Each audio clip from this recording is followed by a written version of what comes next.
ይሄ ፕሮጀክት የመንግስት የሚሰራውን ስራ ለዜጎች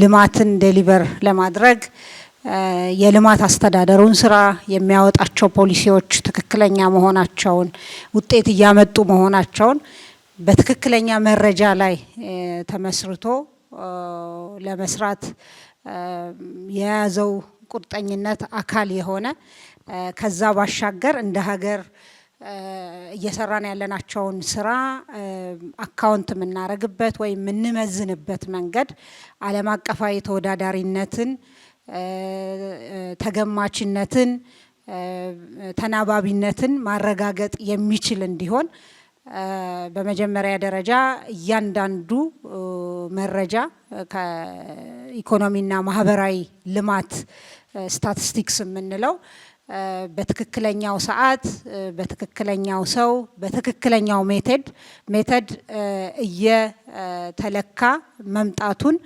የምናረጋግጥበትና ያ መረጃ ደግሞ ዘመኑን በዋጀ በዘመናዊ ቴክኖሎጂ በጊዜው ወቅቱን ጠብቆ ለውሳኔ በሚረዳ መልኩ እንዲመጣ ማድረግ አስፈልጓል ማለት ነው። ቅድም እንዳልኩት እንደሚታወቀውም ከለውጡ በኋላ እየተሰሩ ያሉ ስራዎች የመንግስትን ሰው ተኮርነት የምናደርጋቸው ኢንቨስትመንቶች የምንሰራቸው የልማት ስራዎች የሰው ህይወትን የሚቀይሩ የኢኮኖሚ እድገት ብለን ስንል ጂዲፒ ብለን ስንል ቁጥሩን ብቻ ሳይሆን ያ እድገት ሲመጣ ምን ያክል የሰውን ህይወት ቀይሮ ነው የመጣው የሚለውን በተለይ የጂዲፒ ወይም የኢኮኖሚ እድገትን ጥራት መሰረት ያደረገ ስራ እየተሰራ መሆኑ ይታወቃል። ይሄንን ደግሞ በመረጃ ላይ የተመሰረተ ማረጋገጫ የሚያስፈልግ በመሆኑ ከዚህ ቀደም የምንሰራው ስራ እንዳለ ሆኖ ያንን እንግዲህ የዲጂታል ኢትዮጵያ 2030 2025 ተጠናቆ 2030 ወደ ስራ መግባትንም መሰረት በማድረግ በሙሉ አሰራራችንን ዲጂታል ለማድረግ ታልሞ የተዘጋጀ ፕሮጀክት ነው ማለት ነው። ከዚህም ባሻገር እንደሚታወቀው ሀገራችን በአየር ንብረት ለውጥ ጉዳዮች ተጠቂ ብቻ ሳትሆን ግን ለአየር ንብረት ለውጥ ለመቋቋም ከሚሰሩ ስራዎች አኳያ በዓለም አቀፍ ደረጃ ትልቅ ድርሻ የምትወስድ በመሆኑ ይሄን የአየር ንብረት ለውጥ ስራዎች የምናረጋቸውን ኢንቨስትመንቶች የሚደረገው ስራ የአዳፕቴሽን ሚቲጌሽን የምንላቸው ስራዎች ምን ያክል ወደ አየር የሚለቀቀውን ኢሚሽን ወይም በካይ ጋዝ የሚቀንስ መሆኑን ማረጋገጫ በዓለም አቀፍ ደረጃ ስታንዳርዳይዝድ የሆነ ይሄ እንግዲህ በሀገር ውስጥ ብቻ ታሳቢ የሚደረግ ሳይሆን ዝም ብሎ ዲጂታይዝ ለማድረግ ብቻ ሳይሆን እንደ ሀገር ባለን እንግዲህ ቀደም ብለን በጀመር ነው በተነጻጻሪ ከሌሎች አፍሪካ ሀገራት አርቲፊሻል ኢንተለጀንስ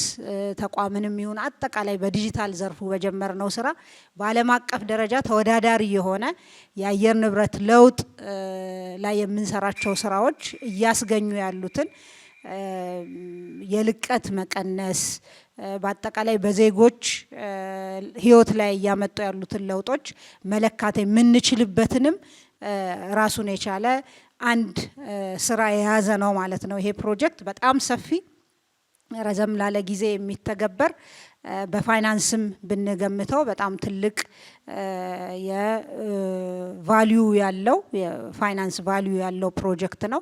ይሄ ተተግብሮ ሙሉ በሙሉ ሲጠናቀቅ በአጠቃላይ የሀገራችንን የልማት አስተዳደር ስራ ሙሉ ለሙሉ በማዘመን በዓለም አቀፍ ደረጃ ተናባቢ የሆነ ዘመናዊ ዘመኑን የዋጀ ስርዓት የሚኖረን ይሆናል ማለት ነው። አርቲፊሻል ኢንተለጀንስ ኢንስቲትዩት ከዚህ ቀደምም በዚህ እና ተመሳሳይ ስራ በጋራ የምንሰራቸው ስራዎች ሰፊ ነበሩ። በእነዚህ ስራዎች በደንብ ራሱን ፕሩቭ ያደረገ እንደ መሶብ ያሉ በጣም ትልልቅ በኩራት ለዓለም የምንናገራቸው ስራዎችን በውስጥ አቅም ሰርቶ ያስመሰከረ ተቋም ነው። ይሄንንም በዛ ደረጃ በሚፈለገው ጥራት በሚፈለገው ጊዜ አጠናቆ ይሄ ስራ ወደ ትግበራ እንደሚገባ ሙሉ እምነቴ ነው። ለዚህም ለማመስገን እወዳለሁኝ። የፕላኒንግና ዲቨሎፕመንት ሚኒስቴር ክቡራን የሁለቱም ተቋማት ከፍተኛ ኃላፊዎች እንኳን ለዚህ ቀን አበቃን እላለሁኝ። በመቀጠል ክብርት እንደገለጸችው ይሄ ፕሮጀክት በጣም ብዙ ጊዜ ፈጅቷል። ለመነጋገር፣ ለመረዳት፣ ለመወያየት ለዛሬ መብቃት ትልቅ ነገር ነው። ከዚህ እንግዲህ አርቲፊሻል ኢንተለጀንስ ከተቋቋመበት ጊዜ ጀምሮ በተለይ ዲጂታል ኢትዮጵያን እውን ከማድረግ አንጻር በርካታ ስራዎችን ሰርተናል። የምንሰራቸው ስራዎች ቅድም እንደተባለው ዲጂታላይዜሽን ብቻ ሳይሆን ዲጂታላይዜሽን አንዱ ፓርት ነው። ከዛም እንግዲህ አንዱ እና ትልቁ ነገር መረጃን በመተንተን ስራ ላይ መዋል፣ ለችግር ፈቺ መዋል እና መረጃ ደግሞ በጊዜ ያው መተንተን ብቻ ሳይሆን በጊዜ ተተንትኖ ለስራ ላይ እንዲውል ከማድረግ አንጻር አርቲፊሻል ኢንተለጀንስ ትልቁ ስራችን ስለሆነ እንደዚህ ደግሞ በጣም ሚኒስቴር መስሪያ ቤት በተለይ ከዳታ አንጻር ከመረጃ አንጻር በጣም በርካታ ስራዎችን ነው የሚሰራ። ከዚህ ትልቅ ተቋም ጋር እኛ መስራት ለኛም ትልቅ ነገር ነው። በተለይ እንግዲህ ዳታን ስራ ላይ ከማዋል አንጻር በጣም ብዙ ነገሮችን አብረን እንሰራለን።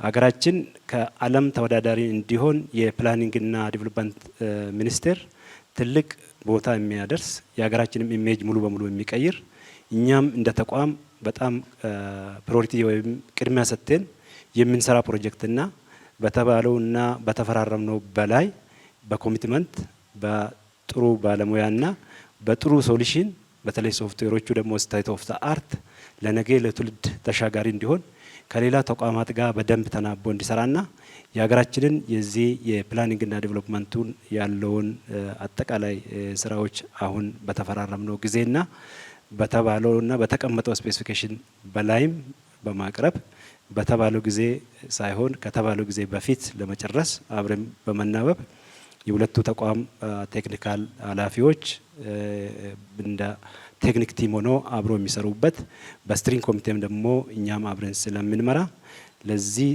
ለዛሬ እንድንፈራረም ስለሰራችሁ ሁለቱ ተቋማት እና ለዚህ ላበቃችሁት እጅግ አድርጌ አመሰግናለሁ።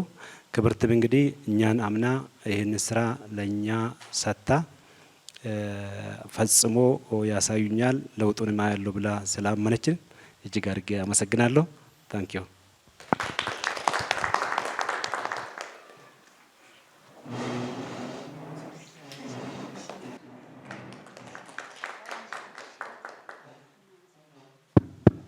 እናመሰግናለን። በማስከተል ሻይ ቡና እያልን የተወሰኑ የምንወያያቸውን ሀሳቦች የበለጠ የምናወራበት በተለይ ቴክኒካል ቲሙ በደንብ እንዲተዋወቅ አቅጣጫ በተቀመጠው መሰረት ለዛ እድል ስላለ ነው። እናመሰግናለን። ፕሮግራማችን ይህን ይመስላል።